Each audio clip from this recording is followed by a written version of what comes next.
Live. This week I'm going to talk about stress journals, and when we're stressed, we have this increase in the negative thinking. Our lack of concentration goes up. Your temper can flare at times, frustrations. We can get a lot of lack of sleep.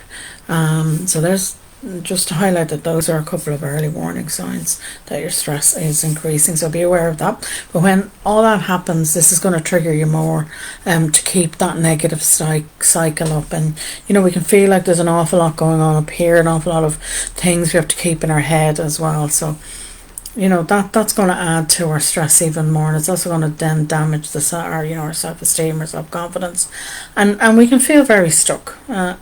So what we want to do is, reduce the stress. That's essentially what we want to do. And a stress journal is one technique that we can use every day to help us, reduce the stress. But, what is it? What exactly is a stress journal? Basically, it can be a simple diary. Now, it can be an online app that you can use, a notebook of some kind, a very colourful diary if you want. Anything at all you can use to record your thoughts. We record our thoughts, our behaviours, any interactions, any people we come across, anything, but we keep it all in one place. And the reason we do that is we can then go back and analyse it, because it's the going back and analysing it helps us to see the patterns. It helps us to see the patterns in our thinking, our behaviour, our responses, our interactions. Are there any key players that we need to be mindful of, what's going on? And then we can take some action to help, specifically target stressful events or things that cause us stress, and use targeted stress reduction methods then more. Why would you want to use this journal in the first place? We want a stress reduction, but you can use it for anxiety as well, or any mental health condition really. If you feel you can write things down or dictate, you can use a dictation either.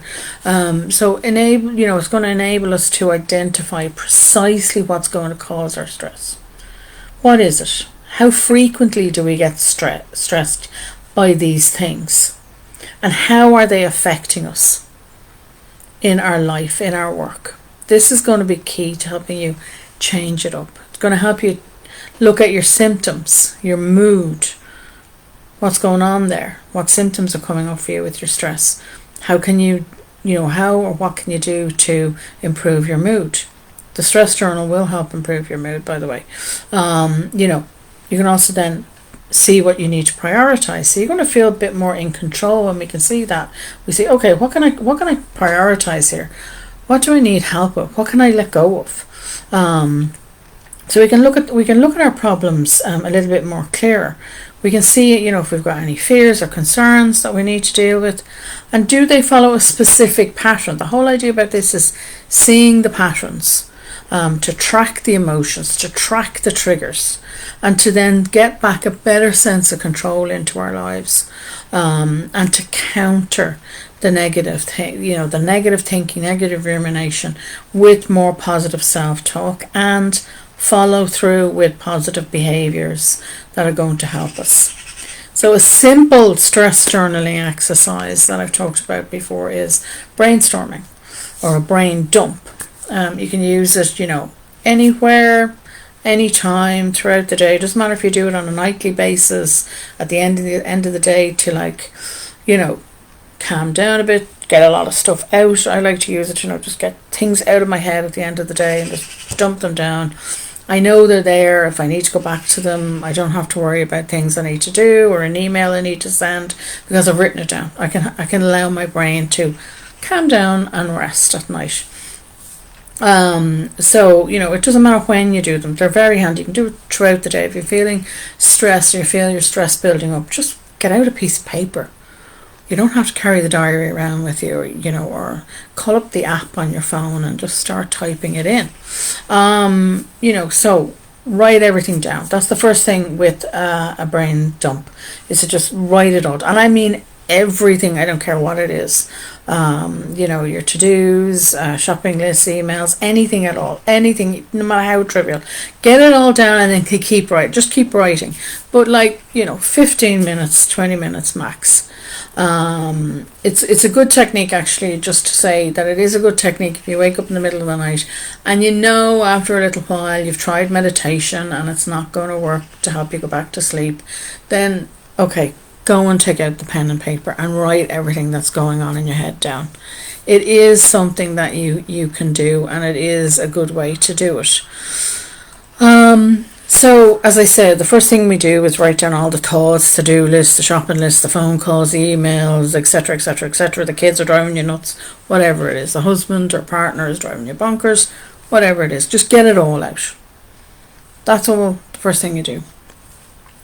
And that's handy to do last thing at night. And as I said, if you're up in the middle of the night, it's a handy technique to do.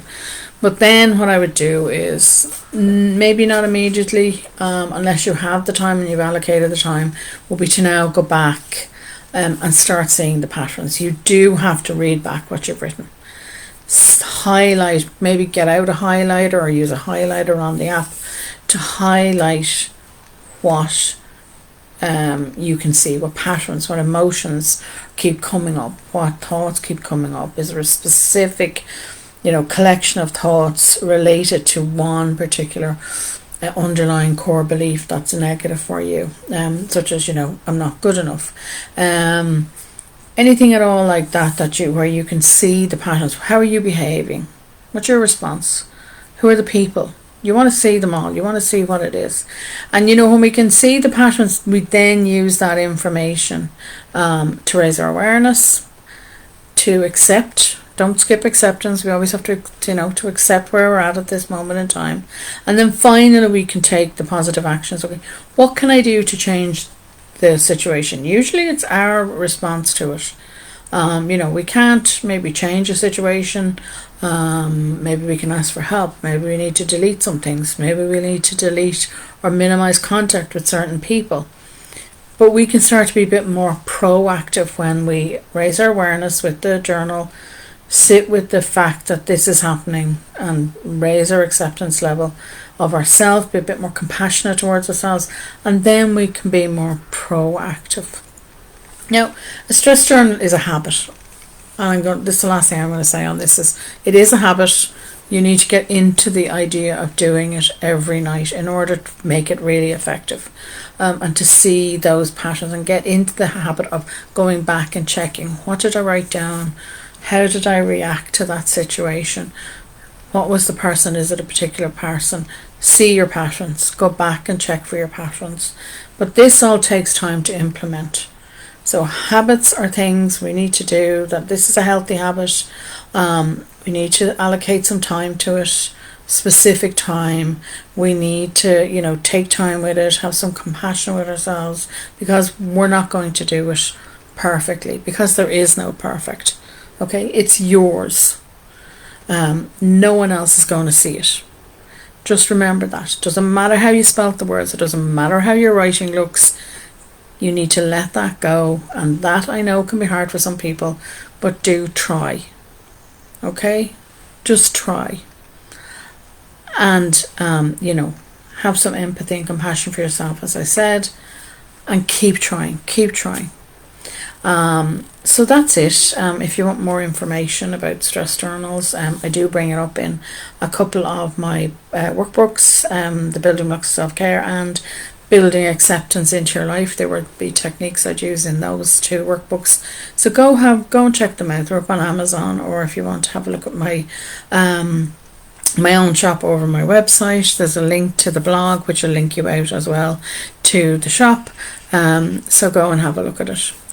Give this technique a go. It is a very effective technique. Just doing the brainstorm alone, never mind looking at the patterns, just use the technique to try and reduce your stress levels.